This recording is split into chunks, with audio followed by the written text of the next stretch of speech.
He stepped into the grand hall, boots echoing on the marble floors. Shadows danced along the walls as flickering chandeliers hummed with ancient energy. The vampire queen sat upon her obsidian throne, long silver hair spilling over the armrests like liquid moonlight. Her crimson eyes tracked him, slowly, intently. A smirk curved his lips. Humans were clever, humans were daring. He was neither afraid nor impressed. He walked closer, letting his fingers brush the edge of the throne as if it belonged to him. "I hear you enjoy games," he said. "Maybe I can play too." Her eyes narrowed. Not in anger, not in amusement. Possession, desire, power. That could crush worlds, and he still moved forward fearless. The hall trembled. The air thickened. A low growl echoed from the shadows. He glanced around. Vampire guards, statuesque and deadly, emerged from the darkness, steel claws glinting. Yet they did not approach. The queen raised a single hand. That was all. "You do not know what you have entered." Her voice was silk over steel. "Every word you speak, every step you take, binds you closer to me." He laughed, a sound cutting through the tension like a blade. "Then let it bind me. I do not fear the darkness." A wave of energy slammed against him, pushing him back. Not enough to hurt. Enough to test. He gritted his teeth and pushed forward again, unshaken. Humans survived worse. Humans endured the impossible. Humans thrived in chaos. And he was human. The queen rose, fluid and terrifying, her presence stretching across the hall like the shadow of a storm. Her eyes locked with his, and for a heartbeat, the world outside ceased to exist. In that heartbeat she saw every human. Flaw, yet also every human. Spark, defiance, courage, audacity, something ancient, something fierce. "You are reckless," she whispered, moving closer. And he could feel her power like fire against his skin. "You do not understand the laws of my world." "I understand enough," he replied, voice steady. "Enough to know I can walk through your fire and not burn." "Humans survive because we refuse to be caged." For the first time the queen hesitated. The air shifted, charged with tension and unspoken challenge. She circled him like a predator sizing prey. Yet she did not strike. Instead she tilted her head, curious, almost amused. "Perhaps," she murmured. "Humans are more dangerous than I thought." A flash of lightning cut the hall, illuminating his daring grin. The game had begun. The hall's chandelier shivered as if the ceiling itself feared what was coming. The vampire queen's eyes glowed brighter, crimson fire swirling in her gaze. He did not flinch. Humans had stared into the abyss before and walked away. "You think yourself brave," she hissed, stepping closer. Each movement was poetry in motion, and menace in motion combined. Her aura pressed against him, heavy with ancient power. He could feel the pull, the hunger, the unspoken law that all who entered her presence belonged to her. He grinned. "Bravery is survival. Survival is human nature." Her lips curved, slow, dangerous. "Survival will not save you here. Obedience will." He laughed, loud, echoing through the hall. "Obedience? I left obedience behind on earth. You will not cage me with threats." A pulse of energy exploded outward from her, knocking guards and statues alike to the walls. Dust and stone flew in arcs. Yet he stood firm, boots planted, chest heaving, gaze unwavering. The queen's power, for all its majesty, could not break what humans had built over millennia. Resolve, forged in fire, in war, in endless trials. Her eyes flicked to the floor. There, in the cracks of marble, he traced the faint glow of runes. Ancient magic, centuries old, designed to ensnare mortals. She had not expected him to notice. He had studied human survival strategies. Humans saw patterns where monsters saw only chaos. He smiled wider. "You rely on fear. I rely on choice." The queen froze, her head tilting as if weighing a sudden thought. A predator unaccustomed to prey that fought with ideas rather than weapons. Her hands rose, claws grazing the air. And suddenly he was caught, not physically but mentally. Thoughts tangled. Visions of worlds that burned, cities drowning, humans crushed beneath immortal feet. Her power tested him. She sought to bend his mind. He did not falter. He breathed. Humans endured storms, famines, wars, impossible odds. A few centuries of immortal games were nothing. He anchored himself to one truth. Humans fight because they must, but they also fight because they choose to. Choice was power. Audacity was armor. The queen's eyes widened, fury and fascination mixing in the crimson depths. She stepped back, letting the psychic grip dissolve. The hall quieted. You, she whispered almost to herself. You are unlike any human I have met. And yet, he said, voice low and steady, you have seen only a fraction. Humans survive. Humans adapt. Humans conquer. That is why we walk into your fire without fear. For the first time, she regarded him not as prey, but as a rival. Something shifted. An unspoken understanding passed between predator and human. A fragile accord born from audacity and survival. Lightning streaked across the hall. The game was no longer merely flirtation or challenge.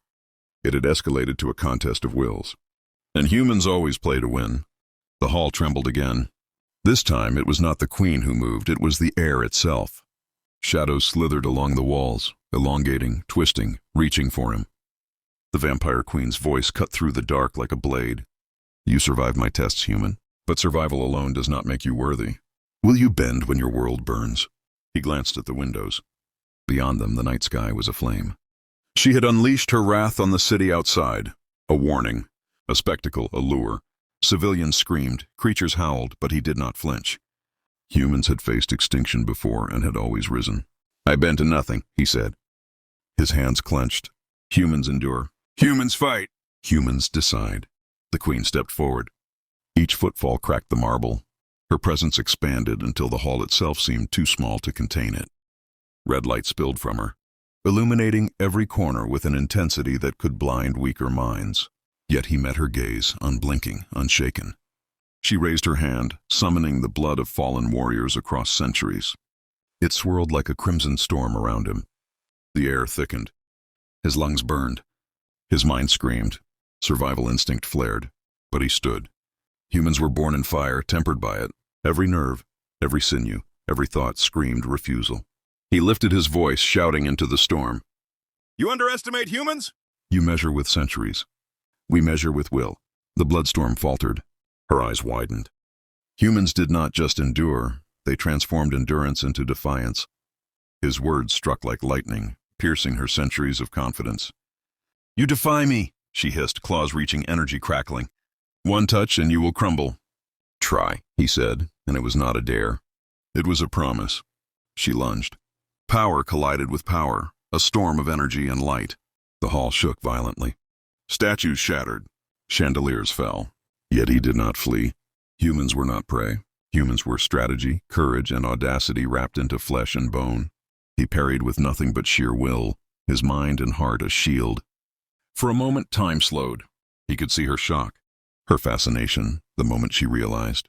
This human was not just surviving, he was thriving in her storm. You, she whispered, stepping back. You are more than flesh and blood.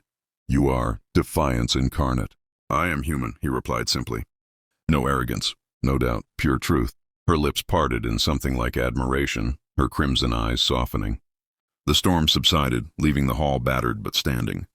And in that silence, one truth remained clear. Humans did not just survive monsters. Humans became legends. The queen's smile was slow, dangerous, and almost intrigued. For the first time, she saw him as something more than a challenge. She saw him as a mirror of human audacity and perhaps a reminder that some fires cannot be extinguished. Lightning cracked again, illuminating their faces, predator and human, locked in a silent, endless test. The hall was quiet now. Dust hung in the air, chandeliers swayed, and the remnants of shattered marble glittered like stars on the floor. The vampire queen stood before him, tall, immovable. Yet something in her crimson eyes had shifted. Curiosity, admiration, and a dangerous respect mingled there. You survive every trial, she said, voice low, measured. Yet you do not yield, why? He stepped closer, boots crunching over broken stone. Because humans do not yield. We fight, we endure. We rise even when the world burns around us. You call it audacity. I call it survival. And survival is humanity's birthright. Her gaze flickered to the shattered hall, to the power she had unleashed, to the humans who had screamed outside and somehow continued to fight. Even now in the chaos humanity endured. It was raw, unrelenting, beautiful in its defiance. You are dangerous, she whispered, more to herself than to him. Perhaps too dangerous. Danger is part of survival, he said. We turn danger into strength. Every failure, every storm, every war has taught us that. Humans are relentless because we choose to be. The queen's lips curved into a slow, almost imperceptible smile. She circled him as she had before. But this time there was no malice in her movement, only calculation, and perhaps a hint of respect. "You are remarkable," she said. "I underestimated your kind. Not all humans are the same, but you carry the fire of your species in your veins." He met her gaze without fear. Humans had faced gods, monsters, and the impossible. They survived where others fell. And now, in this hall of shadows, he embodied that truth. The queen extended a hand, and he hesitated for a heartbeat.